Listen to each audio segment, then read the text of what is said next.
Hello అందరికీ మనకి fast food సెంటర్‌లో దొరికే వెజ్ మంచూరియా ఎలా చేసుకోవాలో చూద్దాం. ముందుగా మనము క్యాబేజ్‌ని చిన్న చిన్న పీసెస్‌గా కట్ చేసుకోవాలి. తర్వాత క్యారెట్‌ని తురిపేసుకోవాలి. ఆలుగడ్డని దాని మీద పీల్ తీసేసి తురిమేసుకోవాలి. దాని తర్వాత చిన్న చిన్న పీసెస్‌గా కట్ చేసిన ఆనియన్స్ ఏసుకోవాలి. కొంచెం కార్న్‌ఫ్లోర్, కొంచెం మైదా, కొంచెం ఉప్పు, కొంచెం కారం, కొంచెం బేకింగ్ సోడా ఏసుకొని కుక్క డ్రాప్ వాటర్ ఏసుకొని కలుపుకోవాలి. కలుపుకొని ఇట్లా రౌండ్ బాల్స్ లాగా చేసుకొని ఆయిల్ హీట్ ఎక్కాక దాంట్లో ఏసుకోవాలి. సిమ్‌లో పెట్టుకొని ఏసుకోవాలి. కొంచెం 5 మినిట్స్ ఉంటే మంచిగా మనకి గోల్డెన్ బ్రౌనిష్ కలర్‌లో అవుతాయి. అప్పుడు మనము గోల్డెన్ బ్రౌనిష్ కలర్ వచ్చేంత వరకు ఉంచుకొని తీస్తేనే మనకు లోపల మంచిగా క్రంచీగా అండ్ క్రిస్పీగా ఉంటాయి. మనము దీన్ని ఇలా తిన్న టేస్టీగానే ఉంటుంది.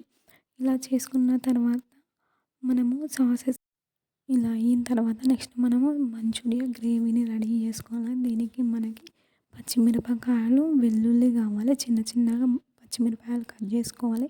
నెక్స్ట్ వెల్లుల్లి కూడా కట్ చేసుకోవాలి. కొంచెం బాండీలో ఆయిల్ వేసుకొని దాంట్లో వెల్లుల్లిపాయలు, మిర్చి వేసుకొని కొంచెం బ్రౌన్ కలర్‌గా ఫ్రై అయ్యేదాకా ఉంచాలి. దాని తర్వాత మనం నెక్స్ట్ టమాటో కెచప్, నా దగ్గర సోయా సాస్, చిల్లీ సాస్ ఏం లేదు.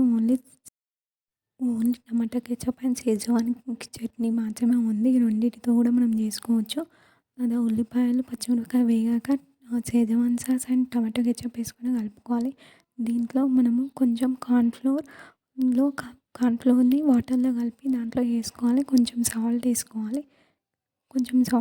అవసరమైతే మనం కొంచెం కారం కూడా వేసుకోవచ్చు. కొంచెం చక్కెర వేసుకోవాలి. ఇవన్నీ వేసుకొని సాస్‌ని బాగా మరిగించాలి.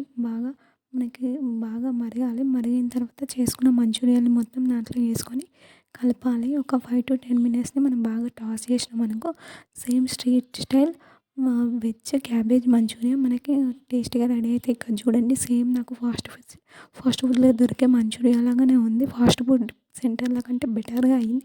చాలా టేస్టీగా ఉంది. ఇందులో మనం ఏం కలర్స్ కూడా ఏం యూజ్ చేయలేదు. ఓన్లీ మన దగ్గర ఉన్న ఇంగ్రీడియెంట్స్‌తోనే మనం చేసాము. మీరు కూడా ఇలా చేసుకోండి. Thanks for watching.